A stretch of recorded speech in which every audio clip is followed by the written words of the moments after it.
Hey, what's up, everybody? It is Stardust Simmer, finally back again here with another build video.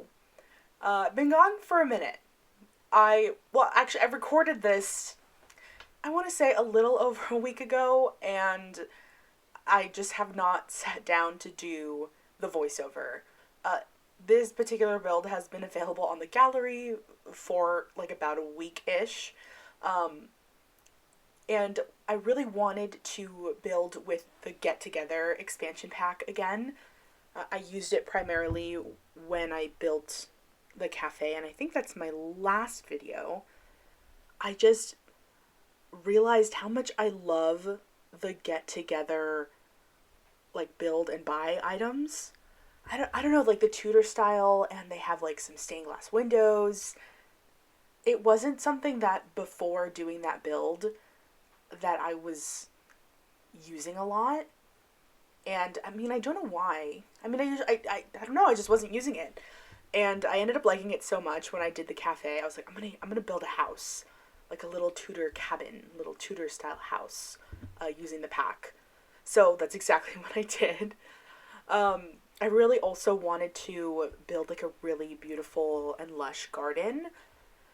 I found like, well, I didn't find them, they're always there, but I used those like really low to the ground, like flower tiles that you can find in like the outdoor plant section. And in the cafe, I used it to make, like, I made like just sprawling areas of like flowers, and it just added a lot to the landscaping. So I wanted to be able to do something similar in this build. And Get Together has some really beautiful topiary pieces, and I also make use of those outside. So I also, this is technically a small home, but I I didn't use any items from Tiny Living. And in fact, you don't need to have Tiny Living to place it whatsoever. I need to have the tile limitations, or else I make the houses too big. Um, if you saw my video where I built using the Cats and Dogs expansion pack and the base game, I, I didn't limit myself on tiles, and it got completely out of hand. The house was so, it was enormous. It was, I mean, it wasn't that big. It wasn't the biggest house I've ever built, but it was too much. And it took forever to furnish. The build video itself ended up being like 35 minutes sped up. So I was like, this is unacceptable. So I categorized the house as like as a small home or a tiny home, and I forced myself to stay under the 100 tiles, which can be a little limiting.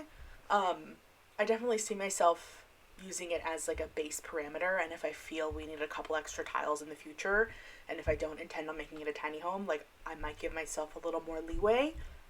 But it's a good way to,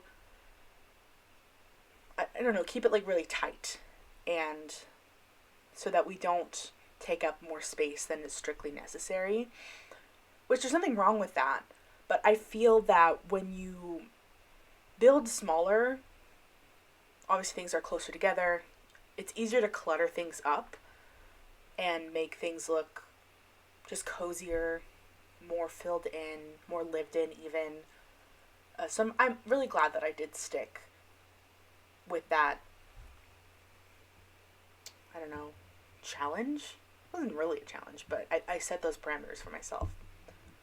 So this home ends up being 2 bedrooms, 1 bath, and there's actually, I later on I put in like a ladder in the secondary bedroom, that yellow bedroom, so that you can go up, because it's the only place I could fit like a desk and like a computer. I didn't limit like the budget on this one, so it is, I honestly, I don't even remember how much it ends up being. I think it's under 100,000. Don't quote me on that. But I think it's reasonable. I mean, it's too small to be anything ridiculous. So, and if you'll see, I use my favorite wallpaper, that's sort of paneled, florally, wallpaper that I just think is so much fun. Ah, this house is like too tiny though. Like there's like I couldn't really get anything else in here other the little dining table is like 2 squares. Imagine these people are like super fancy and they have this very ornate Tudor style home, but it's also tiny. Does anyone else find that those side tables are just like they're enormous? Like I had to size that one down, the one that's right there next to the one that's there next to the like armchair. It's too big. So I had to size it down to make it look normal next to the armchair. Otherwise it would just be too big.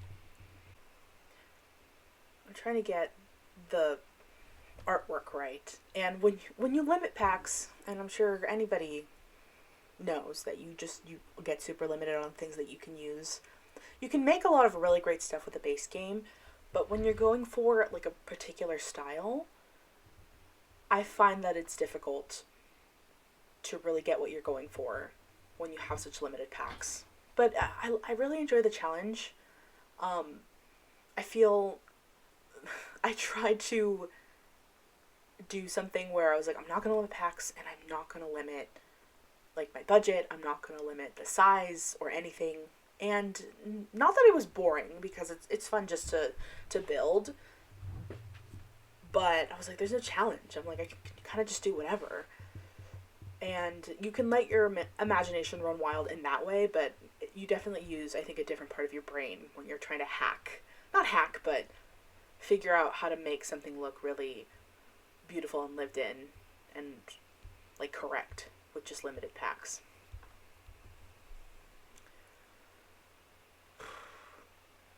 I love building. Right there, I put those, like, cabinets. I used cabinets that belong in the kitchen to sort of build out the sides of the fireplace because there was really nothing that would fit there.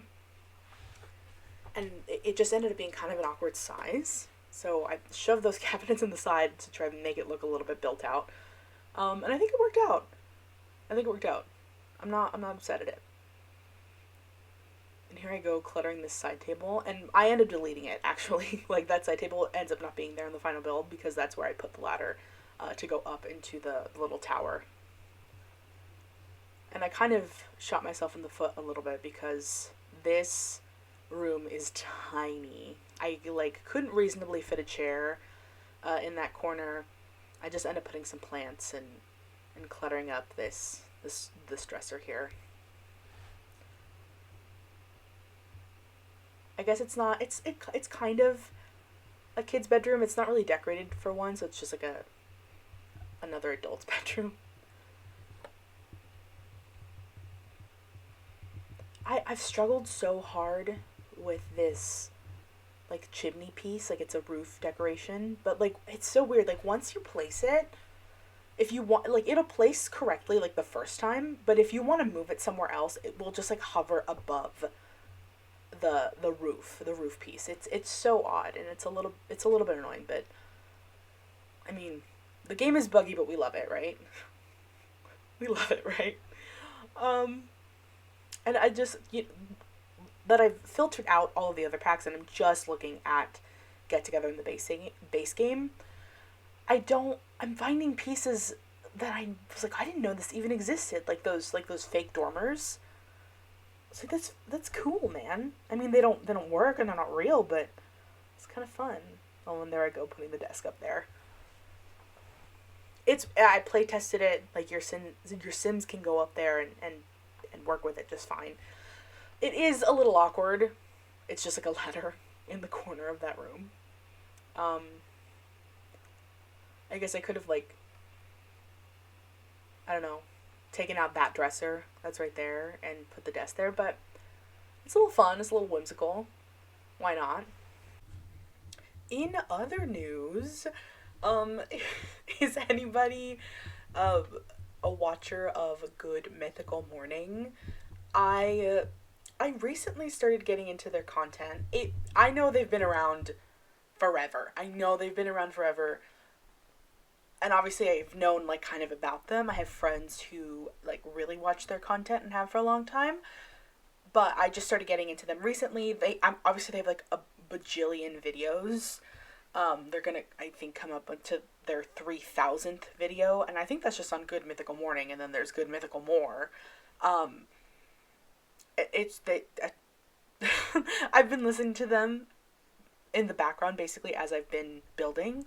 They're really great background noise. They're super fun and charismatic. But if you watch Good Mythical Morning, I'm sure you already know that Stevie is leaving, which is crazy to me, I guess. It's only crazy to me. Well, I guess it's crazy to everybody. Maybe that news came out of nowhere. But it's crazy to me because I just started watching the channel. So, imagine like, oh, like I enjoy this like dynamic, obviously between Rhett and Link, and then we've got Stevie popping in every now and again. Like, I feel like that's really fun. And all of a sudden, you're taking away my nachos. You're taking away, we're at the carne asada. And we've got the carne asada, we've got all the sides, but you're taking away the nachos, man. It sounds really weird to refer to somebody as nachos, but I think you get my meaning. And I'm also a really big, like, podcast person. I love a good podcast. Shout out, So True by Caleb Heron. My favorite podcast currently. But Rhett and Link have a podcast. I think it's called Ear Biscuits. And so when I started watching Good Mythical Morning, I was like, oh, like, let me check out the podcast. Because I love just having stuff on in the background. And they also, I think as of last month, or like the end of December or something, they also went on an indefinite hiatus. Which was super, super great and fun for me. I mean, they have a ton of episodes, so I'm definitely going to go back. And although, like, I like Stevie and will miss her presence, even the short amount of time that I have been watching Good Mythical Morning, just because she's leaving doesn't mean I'm not going to, like, go back however many years and just watch all of the content they have already put out. So there's plenty of content for me. And I'm actually really interested to see where they're gonna go from here. I mean, they're obviously like a whole company, and I'm sure that they're prepared for, or preparing for this sort of transition. But I think it's gonna be interesting who will replace her. Are they gonna like hire somebody new? Are they gonna take somebody from the mythical crew, the mythical team, and have them fill in her spot? Because she's like is she the commentator or maybe like the MC of the show? I don't know, she just provides really fun commentary to whatever they're doing and tends to like rein them in when they go when they like off topic or they like stray from the objective. I don't know, she's really refreshing. A really good juxtaposition to Rhett and Link's shenanigans, demeanors. I don't know. I'm gonna miss her, but I mean, the content that she has helped produce is on the internet and presumably going to be on the internet forever, so she has that legacy. And I think it's really interesting and really brave to step away from something so big, because Good Mythical is a really huge company from what I'm perceiving, right, in these like couple months of watching their content. And there's got to be like some sense of job security and I guess like a clear path of what you're doing with your life. And I think it's really brave to take that leap and say, I want something different for my life. I'm a creative and this is not necessarily fulfilling me. Maybe it's meeting all of her other needs, right? Like she has a steady job and she, financially, this has like been like her job for forever, so it might meet all of her needs, but like creatively it's not fulfilling her, and I think it's really brave for her to step away from that and forge her own path. So hopefully we will get to see what projects she works on in the future. I think that's really fun and exciting. But yeah, I've just been watching a lot of GMM, Good Mythical Morning. It's been really comforting. Just a nice time. as you can see, we've moved on to the backyard, and I found this, like, little tile piece, in, like, I think it was the debug. You might be able to find this just not in debug, but it really was nice to line the path here. Instead of using, like, a fencing tool, I just found this, like, stone piece, and I lined the path that I had laid down with it, and it really worked out. And as you can see, I have all these fun topiary pieces, and right now I'm going to go in and really fill it up with a lot of greenery. The vibe I was going for was, like, lush, kind of English. I mean, I'm not English, clearly, but just like a lush English garden, really well trimmed and taken care of. It's a good time.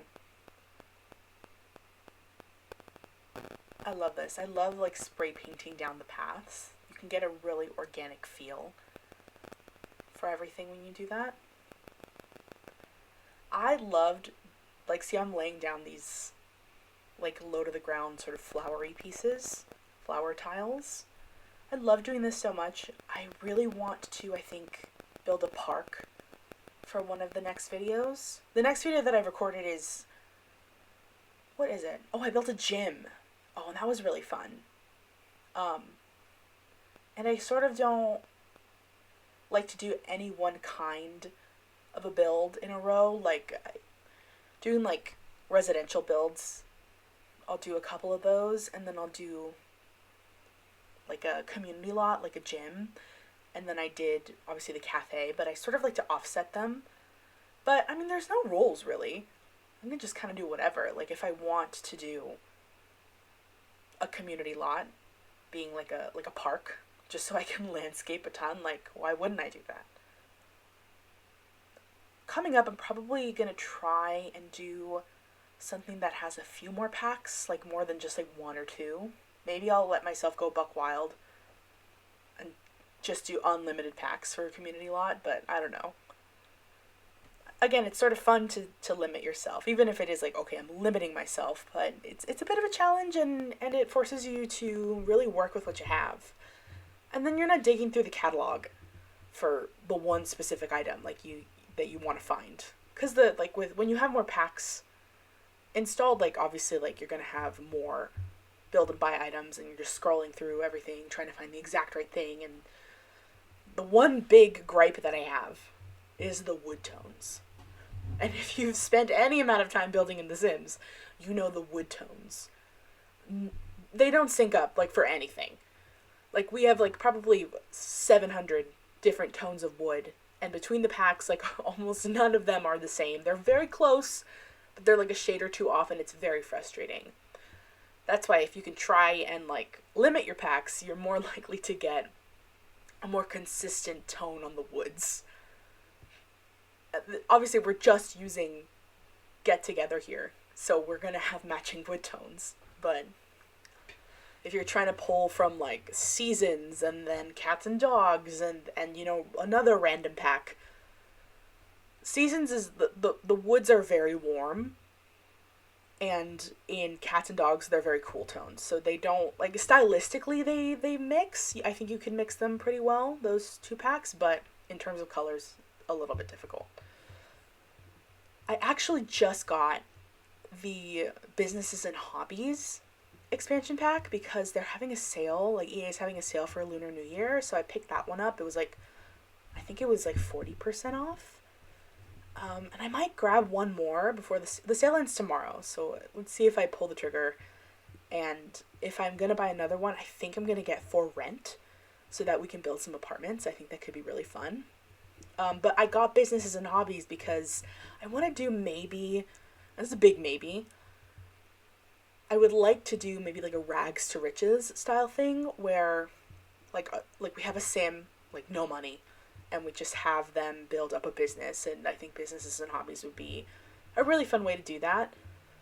I actually went in and I read all of the, like, what are those called? Like, the tutorials or the tips. Like, I got the pack and just read through all the tips so that I made sure, like, I knew what I was getting into with the pack and how to use it. Oftentimes, like in the past, I will just like buy a pack and then not, and just jump right in. Like just kind of poke around, and I feel like you learn about a lot more features when you actually sit down and read the tips. Go figure.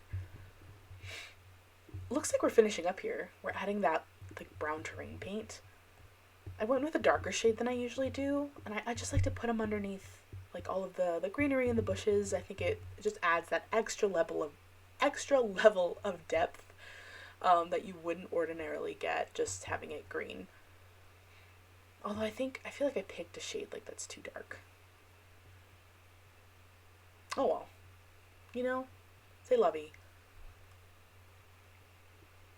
And I think I've gotten, I didn't make really any edits when I put it up in the gallery. I wanted to get that jacuzzi in, but I decided against it. Here we got some screenshots. Ooh.